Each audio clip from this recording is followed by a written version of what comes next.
कवि और कालू कौवा जंगल में घूम रहे थे। घूमते घूमते वह चीलों के इलाके में आ जाते हैं। वहाँ पर बहुत सारे चील थे।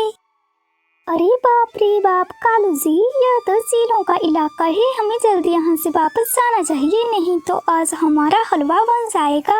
हाँ रानी कवि जल्दी चलो, मुझे यहाँ बहुत डर लग रहा है। कालू जी यहाँ चीलें घूम रही हैं, हम कहीं छुप जाते हैं।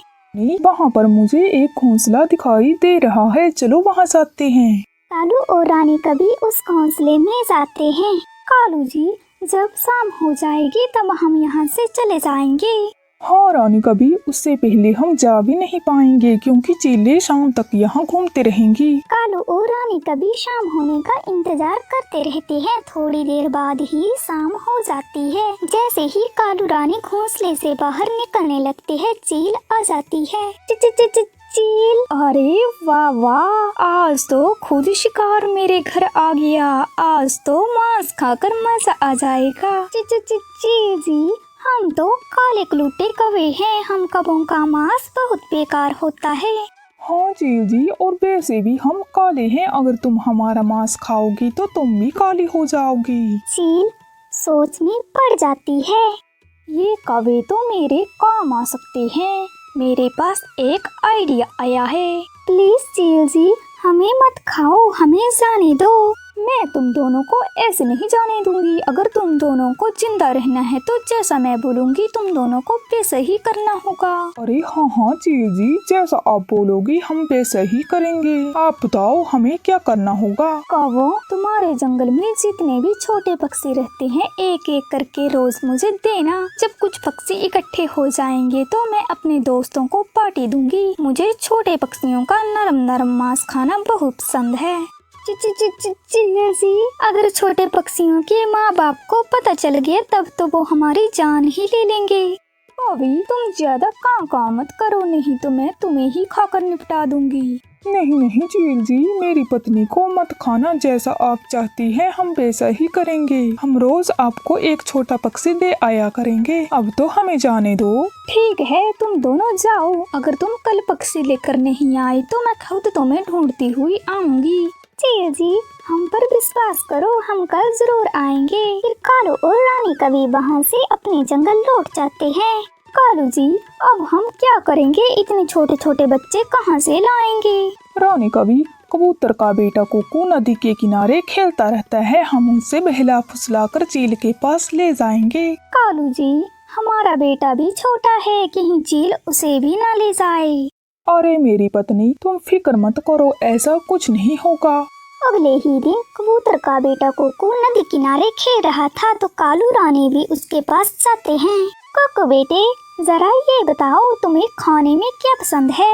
रानी आंटी, मुझे केक बहुत पसंद है, क्या आप मुझे केक खाने को दोगी? अरे हाँ हाँ कुकू बेटे, मैं तुम्हें बहुत सारा केक खाने को दूंगी। तुम मेरे साथ मेरे घर चलो, मैंने घर में बहुत सारा केक रखा है। ऐसा सुन के कुकू कौवों के साथ जाने को तैयार हो जाता है। समय न गवाते हुए कौवे कुकू को चील के पास ले जाते हैं। अंकल आंटी, ये आप मुझे कहाँ ले आए? ये तो चील है, ये हम छोटे पक्षियों को खा जाती है। तभी तो हम तुम्हें यहाँ लाए हैं। मेरे पापा आप दोनों को छोड़ेंगे नहीं। शाबाश कौवों, तुम दोनों तो वाकई में बहुत तेज हो। तुम दोनों को जो काम दिया था वो तुम ईमानदारी से कर रहे हो। ऐसे ही मेरा काम करते रहना। हाँ हाँ जी, हम ऐसे ही आपका काम करते रहेंगे। अपनी इतनी तारीफ सुन के कौवे खुशी खुशी अपने घोंसले में लौट आते हैं। कालू जी, अगर चील हमसे ऐसे ही खुश रही तब तो हम उससे दोस्ती कर लेंगे, फिर सब जंगल के पक्षी हमसे डरेंगे। हाँ पत्नी जी, हम ऐसे ही रोज चील को पक्षी देखकर खुश करेंगे। अगले ही दिन चिड़िया की बेटी गुड़िया खेल रही थी। कौवे उसके पास जाते हैं। गुड़िया बेटी, तुमको पता है मैंने अपने मायके से मीठे मीठे आम की पेटी लाई है, तुम भी मेरे घर चलो, मैं तुम्हें मीठे मीठे आम खिलाती हूँ। आप दोस्त कभी हो, आप सबको तंग करती हो, मैं आपके साथ नहीं जाऊंगी। अरे अरे मेरी गुड़िया बेटी, अब मैंने तंग करना छोड़ दिया है। मैं एक अच्छी कवि बन गई हूँ, तभी तो मैं तुम्हें आम खिलाने ले जा रही हूँ। नहीं नहीं आंटी, मुझे आम नहीं खाने हैं, मैं आपके साथ नहीं जाऊंगी। अरे मेरी बच्ची, मैं आज सब बच्चों को मीठे मीठे आम खिला रही हूँ, तुम मेरे साथ चलो। कौवे गुड़िया को अपनी मीठी मीठी बातों में फंसाकर चील के पास ले जाते हैं। फिर अगले दिन कौवे तोते के बेटे मुट्ठू को भी ले जाते हैं। राणो बहन, मेरा बेटा कुकू कहीं नहीं मिल रहा है, पता नहीं कहाँ चला गया। क्या कबूतर भैया, मेरी बेटी गुड़िया भी कहीं नहीं मिल रही है। मैं उसे कहाँ कहाँ नहीं देखा, पर मुझे तो वो कहीं नहीं मिली। राणो बहन, हमारे बच्चे पता नहीं कहाँ चले गए, हमें जल्दी से उन्हें ढूंढना चाहिए। तभी तोता भी वहाँ आता है। राणो बहन, कबूतरिया, तुम दोनों ने मेरे बेटे मिट्ठू को कहीं देखा है क्या? वो कल से गायब है। मैंने पूरे जंगल में देख लिया, पर उसका कोई अता पता नहीं चला। पता नहीं कहाँ चला गया। तो भैया, हमारे बच्चे भी गायब है। हम भी उन्हीं को लेकर परेशान हैं। पता नहीं हमारे बच्चे कहाँ चले गए। बस वो किसी दुष्ट पक्षी के हाथ ना लगे हो। हम तीनों को साथ मिलकर उन्हें ढूंढना चाहिए। हाँ राणो बहन, आप ठीक बोल रही हो। चलो अपने बच्चों को ढूंढते हैं। तीनों अपने बच्चों को ढूंढने निकल जाते हैं। तभी रास्ते में उन्हें दूसरे जंगल से आई एक चिड़िया मिलती है।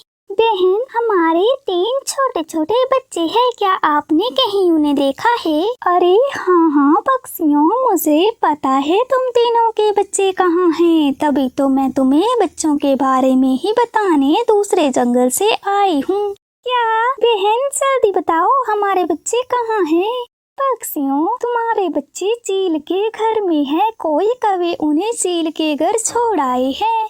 चिड़िया बहन, हमारे बच्चे सुरक्षित तो है ना? चील बहुत सारे बच्चे इकट्ठे कर रही है, फिर वो अपने दोस्तों को पार्टी देगी। मैंने खुद अपने कानों से कौवों और चील को बात करते सुना है।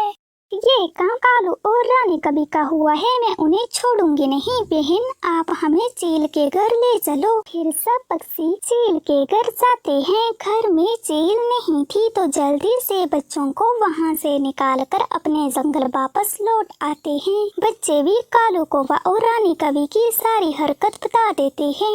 मम्मा मम्मा, हम तीनों को उन कौवों ने बहुत तंग किया है। आप उन्हें बिल्कुल भी मत छोड़ना। मेरे बच्चों, आप फिक्र मत करो। आज हम कौवों को ऐसा सबक सिखाएंगे कि दोबारा वो ऐसा करने का कभी सोचेंगे भी नहीं। राणो, तोता, कबूतर कालू के घर जाते हैं। चिड़िया, कबूतर, तोता, तुम तीनों यहाँ। दुष्ट कौवों, तुमने हमारे मासूम बच्चों के साथ ऐसा किया। आज हम तुम दोनों को ऐसा सबक सिखाएंगे कि तुम दोनों दोबारा ऐसा करने का कभी सोचोगे भी नहीं। चिड़िया, मेरी प्यारी सहेली, हमें माफ कर दो। आगे से हम ऐसा कभी नहीं करेंगे। हमें छोड़ दो। बेशर्म कौवो, तुम्हें पता भी है तुमने क्या किया था। चिड़िया बहन, कबूतर भैया, चलो इन दोनों को मारो। इससे पहले कवि कुछ बोलते, चिड़िया, कबूतर, तोता कौवों की खूब पिटाई करने लगते हैं। वह मार मार के उनके पंख तोड़ देते हैं। अब तुम दोनों लेकर जाओ हमारे बच्चों को, बेशर्म कहीं के। कालू जी, इन तीनों ने हमारे पंख तोड़ दिए। मुझे बहुत दर्द हो रहा है। हाँ रानी, मुझे भी बहुत दर्द हो रहा है। तो प्यारे दोस्तों, फिर इस तरह कौवों को उनके किए की सजा मिलती है। दोस्तों, वीडियो को लाइक करके चैनल को सब्सक्राइब कर दें। आपका धन्यवाद।